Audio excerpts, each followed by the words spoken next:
Video के अंदर हम एक बहुत ही बेसिक फार्मूला डिराइव करने जा रहे हैं R equal to rho L over A। इस फार्मूले को डिराइव करने से पहले हमें थोड़ा सा ड्रिफ्ट वेलोसिटी को देखना पड़ेगा। ठीक है, ड्रिफ्ट वेलोसिटी होती क्या है पहले तो मैं आपको ये बता दूं कि अगर हम किसी कंडक्टर वायर की बात करें उसके अंदर इलेक्ट्रॉन फ्रीली मूव कर रहे होते हैं। ठीक है, उनकी कोई स्पेसिफिक डायरेक्शन नहीं होती, वो रैंडम डायरेक्शन में मूव कर रहे होते हैं। लेकिन जैसे ही हम वायर को पोटेंशियल डिफरेंस प्रोवाइड करते हैं, एक एंड को पॉजिटिव टर्मिनल से बैटरी के और दूसरे एंड को नेगेटिव टर्मिनल ऑफ बैटरी से कनेक्ट करते हैं, तो इलेक्ट्रॉन एक स्पेसिफिक डायरेक्शन में और एक स्पेसिफिक वेलोसिटी से मूव करते हैं। उस स्पेसिफिक वेलोसिटी को ड्रिफ्ट वेलोसिटी का नाम देते हैं।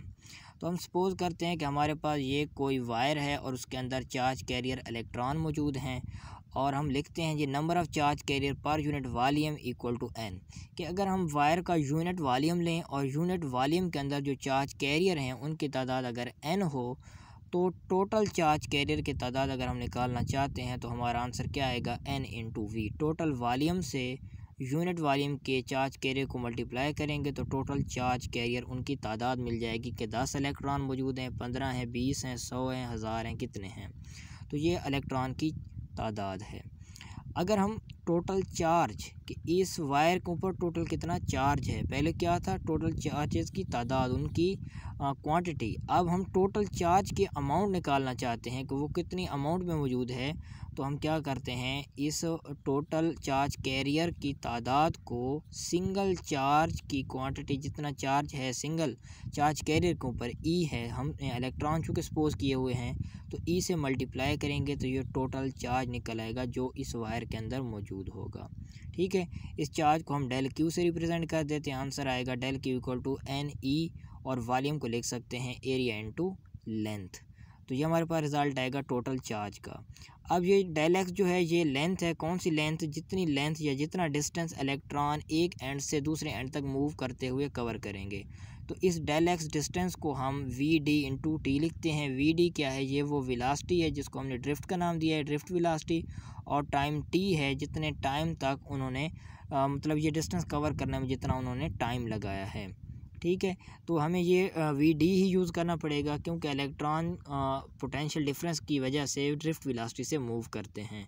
और ये del X equal to V D T कैसे है ये सब जानते हैं। S equal to V T एक बेसिक फार्मूला हमारे पास मौजूद है। अब हमारे पास डेल क्यू की वैल्यू तो आ गई। अगर हम इससे करंट की वैल्यू निकालना चाहते हैं तो दोनों जो इक्वेशन 1 है इसके दोनों साइड को हमें टी से डिवाइड करना पड़ेगा। तो अगर डेल क्यू बाई टी करते हैं और इधर भी टी से डिवाइड करते हैं तो डेल क्यू बाई टी इस फार्मूले के मुताबिक करंट में तब्दील हो जाएगा और यहाँ टी से टी कैंसिल हो जाएगा। हमारा आंसर आएगा N E A V D. और अगर वी डी ड्रिफ्ट वेलोसिटी की वैल्यू निकालें तो आंसर आएगा आई ओवर एन ई ए।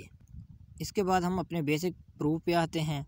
तो हम क्या करते हैं, हम न्यूटन सेकंड लॉ का सहारा लेते हैं। हम जानते हैं कि F equal to M A होता है। यहाँ से अगर एक्सेलरेशन की वैल्यू निकालें तो आंसर आएगा F ओवर m। इसको इक्वेशन 3 का नाम दे देते हैं। ठीक है, अब ये जो फोर्स है, ठीक है, ज़ाहिरी बात है जैसे ही इलेक्ट्रिक फील्ड उनको मिलेगा इलेक्ट्रॉन को, तो इलेक्ट्रॉन के ऊपर एक फ़ोर्स लगेगी और वो फोर्स जो हमने यहाँ पे F का नाम दिया वो फोर्स कौन सी होगी, वो होगी इलेक्ट्रिक फोर्स। और इलेक्ट्रिक फोर्स का जो जनरल फार्मूला है वो है F equal to Q into ई।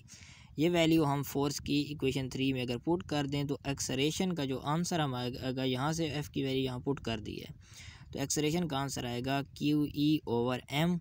और चूँकि चार्ज जो है हमारे पास यहाँ पे इलेक्ट्रॉन है इसलिए क्यू की जगह हमने ई लिख दिया है। तो ये इक्वेशन 4 हमारे पास किसकी आ गई, एक्सेलरेशन की। ये वो एक्सेलरेशन होगा जिस एक्सेलरेशन से इलेक्ट्रॉन मूव कर रहे होंगे। ठीक है, अब हम एक्सेलरेशन का दोबारा से बेसिक फार्मूला देखते हैं। एक्सेलरेशन हमारे पास क्या होता है, rate of change of velocity. ठीक है, वेलोसिटी डिवाइडेड बाई टाइम। तो यहाँ पे जो वेलोसिटी है वो हमारे पास ड्रिफ्ट वेलोसिटी है और टाइम को हम उधर ज़रब दे दें तो आएगा ए टी।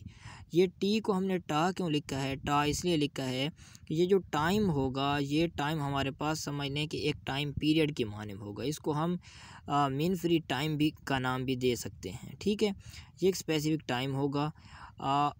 एक इलेक्ट्रॉन जब मूव करता है किसी कंडक्टर के अंदर तो वो एक इस तरह मूव करता है कि इलेक्ट्रॉन एक इलेक्ट्रॉन से टकराएगा, फिर कुछ टाइम जो है फ्रीली मूव करेगा, फिर नेक्स्ट इलेक्ट्रॉन से टकराएगा, इस तरह कोलिजन, और फिर कुछ पास फ्रीली मूव करेगा, फिर कोलिजन होगी। ये उसकी मोशन होती है। तो एक कुलयन से दूसरी कुलयन के दौरान जो टाइम होता है उसको हम टा का नाम देते हैं, ये फ्री टाइम होता है, तो इसलिए हमने इसको टा से ज़ाहिर किया है। अब अगर हम ए और टा इन दोनों की वैल्यू यहाँ पुट कर दें तो वी डी की आंसर हमारे पास क्या आएगा जी। इक्वेशन हमने क्या किया, पुट वैल्यूज़ इक्वेशन 5, तो इक्वेशन 5 के अंदर हम एक्सलेरेशन की और टा की दो वैल्यूज़ पुट करनी हैं। तो एक्सलेरेशन की वैल्यू क्या है, E small E capital E over M, ये एक्सलेरेशन की वैल्यू, और टा की वैल्यू क्या हो गई, lambda by V into F. ये वी एफ क्या है जी, ये velocity corresponding to Fermi level है, ठीक है। वेलोसिटी क्या है, velocity corresponding to Fermi level. और टा जो है हमें पता है टाइम पीरियड क्या होता है, रेसिप्रोकल ऑफ फ्रीक्वेंसी होता है, और फ्रीक्वेंसी जो है उसको हम वेलोसिटी और वेवलेंथ की फॉर्म में भी ले सकते हैं, V equal to F into lambda, ठीक है। पहले तो यहाँ पे देखें कि टा को हमने क्या लिखना है जी, टा को लिखना है 1/f, और दूसरा जैसे ही हम एफ़ की वैल्यू पुट करेंगे तो एफ़ की वैल्यू क्या आएगी जी, v/λ आएगी, तो यहाँ वैल्यू पुट करेंगे तो ये रिज़ल्ट आएगा, ठीक है जी। इसके बाद हम क्या करते हैं जी, हम पुट वैल्यू इन इक्वेशन 2। अब इस वैल्यू को, ये जो हमारे पास आई है वी डी की, इसको इक्वेशन 2 के अंदर हमने पुट कर देना है, जो इक्वेशन पहले से हमने देखी हुई है।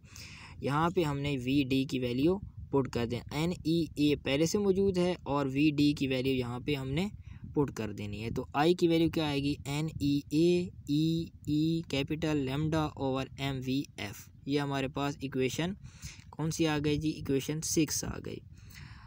अब हम क्या करते हैं जी, हम जानते हैं कि पोटेंशियल डिफरेंस और इलेक्ट्रिक फील्ड, इनका रिलेशन क्या होता है, ये बराबर होते हैं V equal to E into D. अगर यहाँ पे चूँकि इलेक्ट्रिक फील्ड की ज़रूरत है, इलेक्ट्रिक फील्ड की वैल्यू निकालें तो हमारे पास आंसर आएगा V/d, और यहाँ पे चूँकि d जो है ये डिस्टेंस कौन सा होगा, पॉजिटिव टू नेगेटिव एंड, और इस डिस्टेंस d को हमने L का नाम दिया हुआ है, तो यहाँ पे d की जगह हम L लिख देंगे। तो जैसे ही हम d को L लिखते हैं, d की जगह L लिखते हैं, तो हमारे पास इलेक्ट्रिक फील्ड का जो रिज़ल्ट आएगा वो क्या आएगा, इलेक्ट्रिक फील्ड बराबर है V/L। अब अगर हम ये इलेक्ट्रिक फील्ड की जो वैल्यू है ये यहाँ पे पुट कर दें तो हमारे पास करंट की क्या वैल्यू आएगी, हमने यहाँ पे लिखा हुआ है कि put this value in equation 6। तो हम 6 के अंदर ये इलेक्ट्रिक फील्ड की वैल्यू पुट करते हैं, आंसर आएगा NEA, इसको मल्टीप्लाई भी कर सकते हैं, स्क्वायर करते हैं, और ई की जगह लिख देंगे V/L, ठीक है। लैम्डा MV, अब ये टर्म बाकी सेम रहेंगी। तो हमारे पास इससे ये कुछ इस तरह रिज़ल्ट आएगा कि current I equal to NE² A lambda MVF into V/L, ठीक है। इसके बाद हम ओम लॉ का थोड़ा सहारा लेते हैं, V इक्वल टू IR हम जानते हैं, ठीक है जी। तो यहाँ से अगर हम करंट की वैल्यू निकालें तो करंट की वैल्यू आएगी V/R, ये करंट की वैल्यू यहाँ पे पुट कर देते हैं, करंट की जगह V/R। ये भी पोटेंशियल है, ये भी पोटेंशियल है, पोटेंशियल से पोटेंशियल कैंसिल हो जाएगा, और आंसर आएगा 1/R इक्वल टू बाकी टर्म जो है वो एज इट इज़, ठीक है। यहाँ से अगर हम एरिया और लेंथ इनको सेपरेट कर दें तो ये जो बाकी टर्म है, ठीक है, इसको हम देखें तो ये तमाम टर्म जो हैं कांस्टेंट हैं। लेकिन इससे पहले हम ये करते हैं कि इस आर को हम सेपरेट कर देते हैं, या ऐसा कर लेते हैं कि हम डिनोमिनेटर और नोमिनेटर इनको हम क्या कर देते हैं जी, उलट कर देते हैं, यानी कि जो बटा है, ठीक है, वो बटे के ऊपर लिख देते हैं, और इस तरह हम इंटरचेंज कर देते हैं। तो जो बटे के नीचे आर है वो ऊपर चला जाएगा, इसी तरह जो बटे के नीचे तमाम टर्म है ये ऊपर, और ऊपर वाले टर्म नीचे आ जाएंगे, या मल्टीप्लाई करके, मतलब आपने सिंपली आर को सेपरेट करना है। जैसे ही आप आर को सेपरेट करोगे तो आपके पास कुछ इस तरह रिज़ल्ट आएगा। ये term mass of electron constant, VF constant, NE lambda तमाम टर्म जो हैं कांस्टेंट हैं, और इनको हमने कांस्टेंट लिख दिया है। R equal to constant L/A। हम क्या करते हैं जी, हमें पता है कि ये जो कांस्टेंट K है ये इक्वल टू रो आना है, इसलिए हमने कांस्टेंट की जगह क्या कर दिया है जी, R equal to rho L/A हमने लिख दिया है। अब हमने कह तो दिया कि ये कांस्टेंट जो है रो के इक्वल आना है, लेकिन कैसे हमें पता चला, ये हम थोड़ा सा डायमेंशनल एनालिसिस से चेक भी कर लेते हैं। हम कहते हैं कि जो K है वो किसके बराबर है जी, हमने K किसको लिखा है, MVF NE से क्या लैम्डा। इसकी डायमेंशन अगर M की डायमेंशन कैपिटल M वेलोसिटी है तो LT-1 N की क्या होंगी जी, ये है number of charge carrier per unit volume, n over v। n की कोई डायमेंशन नहीं होती और वॉल्यूम की क्या होती हैं l पावर 3, इसलिए 1 ओवर l3 लिखेंगे। चार्ज की डायमेंशन कूलम की फॉर्म में आएगा c² और लेमडा भी वेवलेंथ एक डिस्टेंस है तो l आएगा। l से l कैंसिल होगा, ये l जो है ऊपर चला जाएगा, l power positive 3 m l power c power 2 बटे के नीचे और t माइनस 1 रहेगा। तो ये हमारे पास इस कांस्टेंट k की डायमेंशन आएगी m l power 3 t minus 1 over c power 2। इसको इक्वेशन हम 7 का नाम दिया है। ये हमने किसकी कांस्टेंट k जो हमने ख़ुद से लिखा था, जो k लिख दिया था। अब हम डेंसिटी की, ठीक है, रॉ डेंसिटी की डायमेंशन देखते हैं फार्मूले के मुताबिक। तो डेंसिटी को हम लिख सकते हैं, इसको पहले सॉल्व करते हैं बाद में डायमेंशन देखेंगे। तो R क्या है जी, R रेजिस्टेंस है, ओम लॉ से इसकी वैल्यू पुट कर सकते हैं। V over I, A over L को सेम रखा हुआ है।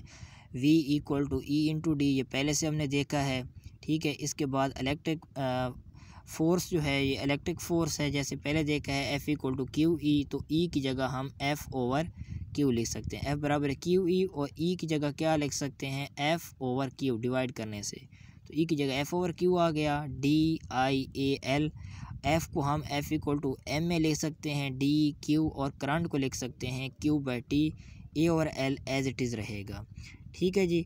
इसके बाद हम इनके डायमेंशन लिखते हैं। M की मैस की कैपिटल M, एक्सलेरेशन की LT माइनस 2 आएगी, D की L, एरिया की L पावर 2, Q की कूलम C, चार्ज की कूलम C, टाइम की T, L की, इनको जैसे ही कैंसिल करेंगे, मतलब सिंप्लीफाई करेंगे, कैंसिल आउट करेंगे, तो उससे आंसर सेम वही आएगा जो हमारे पास इक्वेशन 7 है।